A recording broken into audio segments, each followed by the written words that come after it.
Hello everyone, मैं Anjul Agarwal quintet से। And आज की वीडियो में हम बात कर रहे हैं सीएफए एग्जाम की कुछ प्रिपरेशन टिप्स के बारे में।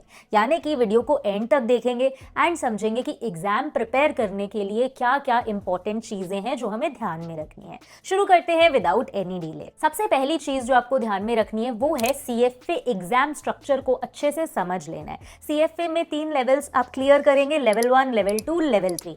नाउ हर लेवल अपने आप में यूनिक है एंड आपके अंदर डिफरेंट स्किल्स को ये बाहर लाने की कोशिश करेगा। फर्स्ट एग्जाम में जब आप मल्टीपल चॉइस क्वेश्चन से डील कर रहे हैं तो वो कहीं ना कहीं आपकी बेसिक नॉलेज, अंडरस्टैंडिंग को चेक करेगा। लेकिन लेवल 2 में वो आपके एनालिसिस और इंटरप्रिटेशन को चेक करेगा कि किस तरीके से आप कॉम्प्लेक्स डाटा को समझते हो एंड उससे कुछ रिजल्ट निकालते हो। जब आप लेवल 3 तक पहुंचेंगे तब वो चेक करेगा कि किस तरीके से आप इंपॉर्टेंट इंफॉर्मेशन को यूज करके पोर्टफोलियो मैनेजमेंट करते हो एंड वेल्थ प्लानिंग करते हो। तो कहीं ना कहीं आप ऐसे क्वेश्चन से डील कर रहे होगे इन द थर्ड लेवल। तीनों एग्जाम्स अलग अलग चीज़ें चेक कर रहे हैं, आपको अलग अलग स्किल्स देकर जा रहे हैं। इसीलिए तीनों एग्जाम को अप्रोच करने का, तीनों लेवल्स को अप्रोच करने का तरीका भी यूनिक होना चाहिए। आपको समझना पड़ेगा हर एग्जाम में क्या ज़रूरत है एंड उसी हिसाब से हर एग्जाम का प्रेपरेशन को प्लान करना पड़ेगा। सेकेंड हमारे पास आ जाएगा कि आपको इफेक्टिवली यूज़ करना है जो सीएफए इंस्टीट्यूट का स्टडी मटीरियल है या जो भी करिकुलम वगैरह है, उसको अच्छे से देख लो। जब आप देखते हो हर टॉपिक के साथ आपको LOS मिलेंगे, लर्निंग आउटकम स्टेटमेंट्स मिलेंगे। इसे ब्रेक डाउन करो, लर्निंग का क्या आउटकम निकाला है वो आपको बता दिया जाएगा कि हर टॉपिक से आपको सीखना क्या है। एग्जाम्पल से समझते हैं इस चीज़ को। मान लीजिए आपने एक चैप्टर पढ़ा है एंड उसके बाद आपको LOS दिया गया है, कैलकुलेट एंड इंटरप्रेट। यानी कि जो टॉपिक आप पढ़ रहे हो इसमें आपको कैलकुलेशंस करनी आनी चाहिए, प्लस उन कैलकुलेशन से कुछ रिजल्ट ड्रॉ करना आना चाहिए, आपको इंटरप्रेट करना आना चाहिए कि इसका मतलब ये निकला। ये टॉपिक आपको ये 2 चीज़ें सिखा के जाएगा। तो अगर LOS को ध्यान में रखते हुए आप अपने एग्जाम के लिए प्रेपरेशन करेंगे तो आप एक एक्टिव एग्जाम स्ट्रैटेजी को फॉलो करते हुए एक आइडियल कैंडिडेट बन जाते हो जो आराम से एग्जाम को क्लियर कर पाएगा। नेक्स्ट हमें क्या करना है कि जो भी प्रैक्टिकल प्रॉब्लम्स है हमें उसका अच्छे तरीके से प्रैक्टिस कर लेना है। जैसे ही आप एक चैप्टर कंप्लीट करते हो उसके बाद जो भी एग्जाम रिलेटेड क्वेश्चंस हैं उनको अच्छे तरीके से देखो, आंसर करो, ताकि आप रियल टाइम में सीख सको कि एग्जाम में क्वेश्चन पूछने का टोन क्या होने वाला है एंड उसे आंसर किस तरीके से करना चाहिए। एक एग्जाम्पल लेते हैं। फॉर एग्जाम्पल आपने क्वांटिटेटिव एनालिसिस के मेथड्स पढ़े। नाउ अब आपको क्या करना है, एग्जाम से रिलेटेड जितने भी स्टैंडर्ड डेविएशन, कोरिलेशन के प्रॉब्लम्स अवेलेबल हैं उनको प्रैक्टिस कर लेना है। वंस यू डू दैट आप बेटर अंडरस्टैंडिंग डेवलप कर पाओगे कि किस तरीके से एग्जाम में इन क्वेश्चंस को आपको अटेम्प्ट करना है, क्या आपसे पूछा जा सकता है एंड किस तरीके से आंसर फ्रेमिंग होना चाहिए। Next and one of the most important thing is time management को मास्टर आपको करना है। आपको देखना होगा कि किस तरीके से आप पूरे करिकुलम को डिवाइड कर रहे हो इन जो भी आपके मंथ्स ऑफ प्रैक्टिस है उसमें। उसके बाद आपको देखना होगा आप अपने हफ्तों को कैसे डिवाइड कर रहे हो, एक चैप्टर को कैसे डिवाइड कर रहे हो। आपको अपना टाइम मैनेजमेंट बहुत एक्टिवली करना पड़ेगा एंड इसे ट्रैक करते रहना पड़ेगा कि कहीं मैं लैग तो नहीं कर रहा हूँ, कहीं जो मैंने गोल्स सेट किए मैं उसे अचीव कर रहा हूँ ट्रैक टाइम में या मैं मिस कर रहा हूँ। टाइम मैनेजमेंट में हम सिर्फ टॉपिक्स को ही डिवाइड नहीं कर रहे हैं। टाइम मैनेजमेंट की जब हम बात करते हैं तब आपको अपने क्वेश्चन एंड उनका आंसर लिखने का टाइम भी मैनेज करना सीखना पड़ेगा, क्योंकि सीएफए एग्जाम में जब आप बैठने वाले हो आपको एक सेट आवर्स मिलेंगे, आपको इतने घंटे में अपना पेपर कंप्लीट करना है। तो जो भी क्वेश्चंस हैं उनको किस तरीके से आंसर करना है, अगर 5 क्वेश्चंस हैं तो हर क्वेश्चन को कितना टाइम देना है, कौन से क्वेश्चंस हैं जो ज़्यादा टाइम लेने वाले, हर तरीके से हर फील्ड में आपको टाइम मैनेजमेंट करना पड़ेगा अगर आप एग्जाम में अच्छा परफॉर्म करना चाहते हो।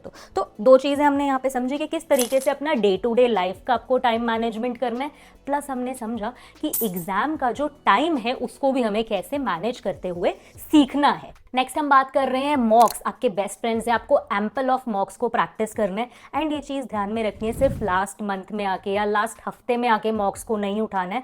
मॉक्स को जैसे जैसे आप टॉपिक्स पढ़ते जा रहे हो साथ साथ आपको मॉक्स को प्रैक्टिस करना है। एंड वंस जब आपके एग्जाम में सिर्फ 2 ही महीने रह जाते हैं तब आपका पूरा ध्यान होना चाहिए मॉक्स के ऊपर कि आप एग्जाम के प्रॉपर स्ट्रक्चर या प्रॉपर पैटर्न को उठा के उसी टाइम फ्रेम के अंदर मॉक्स को प्रैक्टिस करो।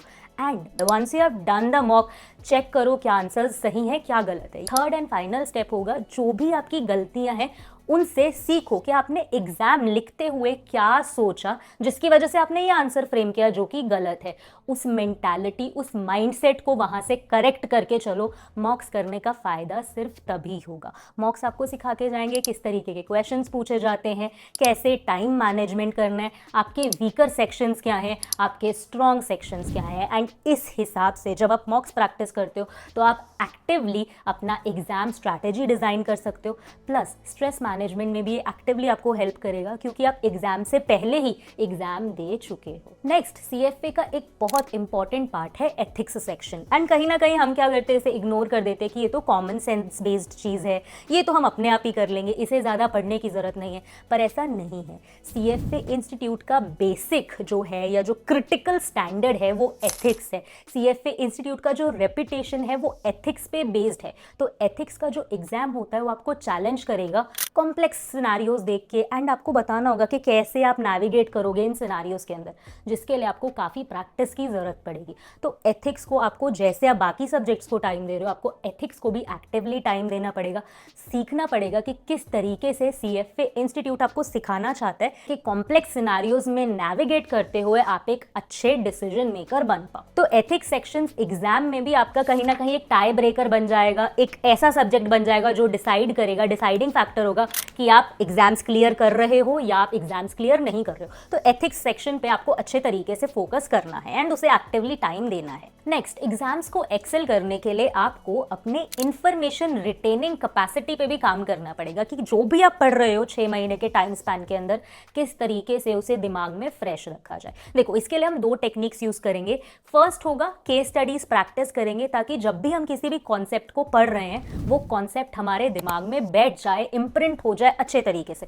खुद को स्टोरी सुना के, खुद को एक्सप्लेन करके हम टॉपिक्स को समझेंगे। सेकेंड चीज हमें क्या करनी है, इन रूटेड टॉपिक्स को फिर से रिफ्रेश करने के लिए हमारे पास नोट्स होने चाहिए। तो इसीलिए रिवीजन नोट्स, फ्लैश कार्ड्स आप प्रिपेयर कर लोगे जिसको आप क्विकली रिवाइज कर सकते हो लास्ट के 1 मंथ के अंदर। आपको पता होगा आपके स्ट्रॉन्ग टॉपिक्स कौन से हैं, उनके फ्लैश कार्ड्स अलग रखो। आपके वीक टॉपिक्स कौन से हैं जिनको ज़्यादा रिवीजन की ज़रूरत पड़ेगी, उनके फ्लैश कार्ड्स अलग रखो। इस तरीके से आप अपने रिवीजन को इफेक्टिवली मैनेज कर सकते हो एंड जो भी आपने पढ़ा है उसको अच्छे तरीके से दिमाग में बैठा सकते हो एंड खुद को बेस्ट प्रिपेयर कर सकते हो अपने एग्जाम्स के लिए। नेक्स्ट हम बात करेंगे कि आपकी रिव्यूइंग स्ट्रैटेजी क्या होनी चाहिए एग्जाम से बिल्कुल पहले। एक चीज हमें दिमाग में रखनी है कि जब हमारा लास्ट मंथ आ चुका है, एग्जाम से बिल्कुल पहले वाला मंथ है, इसमें कोशिश करके नए टॉपिक्स को मत पढ़ो। जो टॉपिक्स आप ऑलरेडी पढ़ चुके हो उन्हीं टॉपिक्स की रिवीजन पे काम करो, उन्हीं टॉपिक्स को और समझने के लिए, उनके क्वेश्चंस प्रैक्टिस करने के लिए काम करो। देन आपको क्या करना है, जो भी टॉपिक्स हैं उनको डिवाइड करो कि मंडे को मैं ये कवर कर रहा हूँ, ट्यूसडे को मैं ये कवर कर रहा हूँ, वेंसडे को मैं ये कवर कर रहा हूँ। अगर आप एक ऐसा पर्सन हो जो कहीं ना कहीं अपने दिन में वैरायटी ढूंढते हो तो मंडे में 2 टॉपिक्स रखो, ट्यूसडे में 2 टॉपिक्स।